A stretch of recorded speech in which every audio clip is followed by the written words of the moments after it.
नागपुर जिले के नरखेड़ तालुका में स्थित है मोहदी नाम का एक गांव। गांव के सभी लोग आपसी प्यार और मिलजुल कर रहते हैं। इस गांव से 8-10 किलोमीटर दूर कर्णागढ़ नाम का एक पौराणिक किला है। पशु चराने वाले चरवाहे रोज वहां जाते हैं। पिकनिक मनाने वाले और ट्रैकिंग के शौकीन लोग भी कभी कभी वहां जाते हैं। किले के नीचे मंदाकिनी नदी साल भर बहती रहती है। नदी के दोनों किनारों के खेत साल भर हरे भरे रहते हैं। बारिश और सर्दी में तो यह इलाका जैसे हरे पन्ने जैसा दिखता है। गर्मियों में किले पर सूखे पत्ते और टहनियां दिखती हैं। फिर भी वहां जंगली फलों के कई तरह के पेड़ मौसमी फलों से लदे रहते हैं। सालाना परीक्षा खत्म होते ही गर्मियों में मोहदी की मिडिल स्कूल की पिकनिक कर्णागढ़ गई थी। छात्रों और शिक्षकों ने मिलकर किले का भव्य परिसर देखा। किले की सैर पूरी करने के बाद सबने अपनी अपनी कला दिखाई। छात्रों का पूरा दिन मस्ती और खुशी में बीता। सभी बच्चे किले से उतरकर नीचे आ गए। बच्चों, सूर्यास्त से पहले घर पहुंचना अच्छा रहेगा, ऐसा शिक्षक ने कहा तो सभी गाड़ी में बैठ गए। जब गाड़ी घाट से जा रही थी, बच्चों को नीचे की ओर आग लगी हुई दिखी। अरे, वो देखो, जंगल में आग आग लग गई है, आग! गाड़ी में से एक ने चिल्लाया। ड्राइवर ने तुरंत गाड़ी की रफ्तार बढ़ा दी। उसका मकसद था कि वे आग में फंस न जाएं।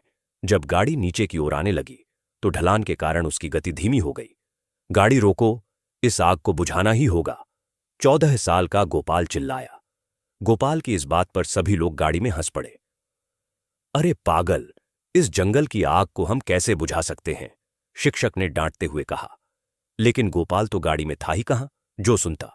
उसने तो तुरंत ही गाड़ी से छलांग लगा दी थी। उसे वापस गाड़ी में लेने के लिए ड्राइवर को मजबूरी में गाड़ी रोकनी पड़ी। गोपाल दौड़ता हुआ गया और खेत के पास नदी से निकला रबर का पानी भरा पाइप पूरी ताकत से खींचने लगा। करीब 2.5-3 इंच मोटाई वाला वह लंबा पाइप वह आग की तरफ खींचता जा रहा था। यह आग अकेले मुझसे नहीं बुझेगी, यह मुझे भी पता है, लेकिन इसका मतलब यह नहीं कि कोशिश ही न करें। बगल में खड़े एक गडेरिये ने सर से कहा, सर, ये जंगल हमारे जैसे आदिवासियों का पालन पोषण करने वाला है। कोई अपने माता पिता को आग में कैसे छोड़ सकता है? गोपाल उस गडेरिये की ओर देखकर बोला, चाहे इंसान हो या जानवर, उन्हें बचाना जरूरी है। सबको मिलकर आग बुझानी ही चाहिए। यह देखकर सभी विद्यार्थी और शिक्षक एक एक करके गोपाल की मदद के लिए दौड़ पड़े। तभी एक और गाड़ी किले से नीचे आई। उसमें से एक लगभग 50 साल के व्यक्ति उतरे। उन्होंने पूरे हालात को ध्यान से देखा और मोबाइल से किसी को फोन लगाया। कॉल खत्म होते ही वे भी गोपाल की मदद करने लगे। अब पाइप से चारों ओर आसानी से पानी फेंका जाने लगा। नीचे लगी आग अब धीरे धीरे बुझने लगी थी। ऊपर किले में जो आग फैल रही है उसे भी रोकना जरूरी है, दूसरे व्यक्ति ने कहा। लेकिन सर, यह कैसे संभव है? मुझे तो यह पागलपन लग रहा है, शिक्षक थक हार कर बोले। उस व्यक्ति ने बताया कि उन्होंने फायर ब्रिगेड की 2 गाड़ियां बुला ली हैं। 20 मिनट के अंदर ही नरखेड़ से 2 फायर ब्रिगेड की गाड़ियां गढ़ के नीचे पहुंच गईं। उन्होंने तुरंत पानी डालना शुरू कर दिया। आग पूरी तरह बुझ चुकी थी। अब सबके चेहरे पर खुशी थी।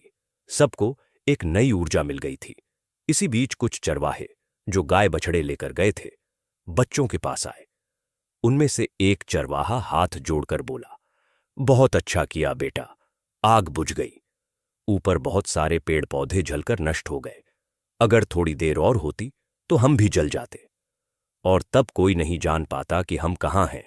आप सबने समय पर मदद की। यह कहते हुए वह भावुक हो गया।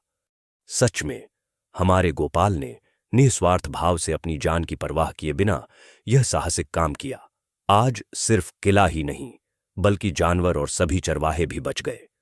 उसका यह काम सराहनीय है, शिक्षक गर्व से बोले। अगले दिन यह खबर सारे अखबारों में छप गई और सबको पता चला।